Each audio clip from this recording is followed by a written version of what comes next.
एक छोटे से गांव के किनारे घने जंगल के पास एक पुरानी और टूटी फूटी सी झोपड़ी थी। उस झोपड़ी में गरीब किसान धनिया अपनी बूढ़ी माँ और बेटी गौरी के साथ रहता था। धनिया के पास बस कुछ छोटे छोटे खेत थे। उन्हीं खेतों में मेहनत करके वह अपने परिवार का पेट पालता था। हर दिन सुबह सूरज निकलने से पहले ही धनिया उठ जाता। ठंडी हवा चल रही होती, आसमान में हल्की लालिमा होती और गांव के ज्यादातर लोग अभी गहरी नींद में होते। लेकिन धनिया अपने पुराने हल और बैलों को लेकर खेत की तरफ निकल पड़ता। दरवाजे पर खड़ी उसकी माँ प्यार से कहती, बेटा धनिया, थोड़ा आराम भी कर लिया कर। दिन रात इतनी मेहनत करते करते तू बहुत थक जाता होगा। सुबह से शाम तक खेत में काम करता है, फिर भी चेहरे पर शिकन नहीं लाता। मुझे तेरी चिंता होती है बेटा। शरीर को भी थोड़ा आराम देना जरूरी होता है। माँ, अगर मैं मेहनत नहीं करूँगा तो हमारे घर का चूल्हा कैसे चलेगा? हमारी ज़रूरतें कैसे पूरी होंगी?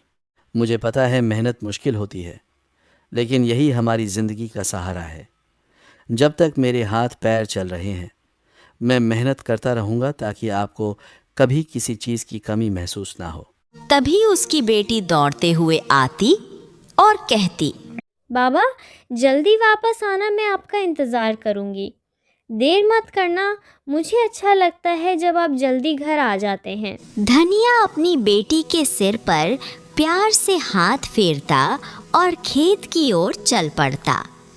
दिन भर वह खेत में पसीना बहाता रहता, कभी तेज धूप, कभी अचानक बारिश। लेकिन धनिया मेहनत करना कभी नहीं छोड़ता। धनिया ने कभी हार नहीं मानी। वह हमेशा अपनी माँ से कहता, ईश्वर ने हमें मेहनत करने के लिए हाथ दिए हैं। अगर हम सच्चे दिल से मेहनत करते रहेंगे तो एक ना एक दिन हमारी किस्मत ज़रूर बदलेगी। ईश्वर मेहनत करने वालों को कभी खाली हाथ नहीं लौटाते।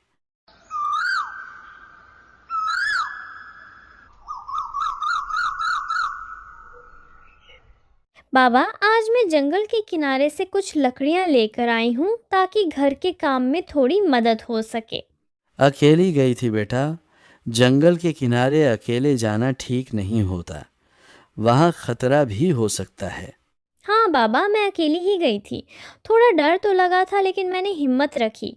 आप ही तो कहते हो कि डर के आगे हिम्मत रखनी चाहिए, इसलिए मैं बहादुर बनकर गई। धनिया थोड़ा चिंतित हो गया, क्योंकि गांव के लोग कहते थे कि जंगल के अंदर एक पुरानी गुफा है जहां रात के समय अजीब अजीब आवाजें आती हैं। गांव वाले उस गुफा के पास जाने से डरते थे। बेटी, जंगल के अंदर ज्यादा मत जाना, वहाँ एक रहस्यमयी गुफा है।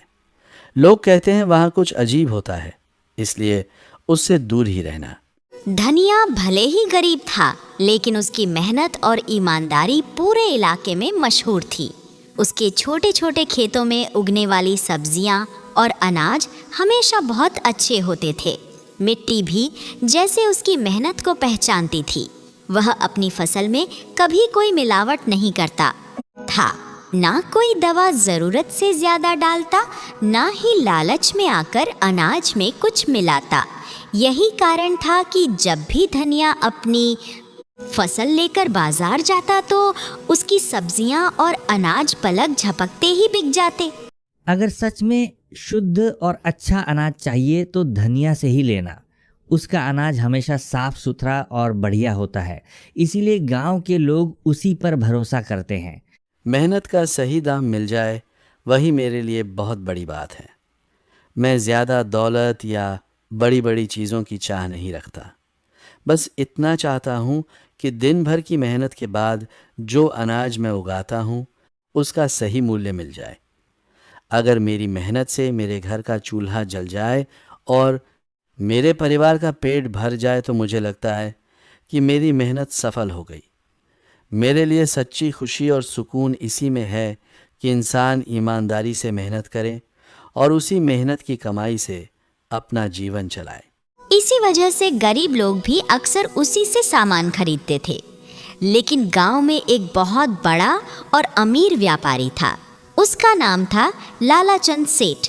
लालाचंद सेठ पूरे इलाके में अनाज और सब्जियों का बड़ा व्यापार करता था, लेकिन वह अक्सर मुनाफे के लिए मिलावट भी करता था और चीज़ों को बहुत महंगे दामों में बेचता था। जब लोगों ने धनिया से सामान खरीदना शुरू किया तो सेठ का व्यापार थोड़ा कम होने लगा।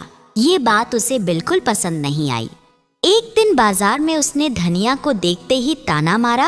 अरे धनिया, तू किसान है या कोई संत? हर बार इतना सस्ता माल बेच देता है, इसलिए लोग तुझे हल्के में लेने लगे हैं। लेकिन याद रख, इस बाजार में असली फैसला मेरा चलता है। अगर तू मेरे हिसाब से अनाज नहीं बेचेगा तो तेरा माल कोई नहीं खरीदेगा। फिर देखना तेरे घर का चूल्हा कैसे जलेगा।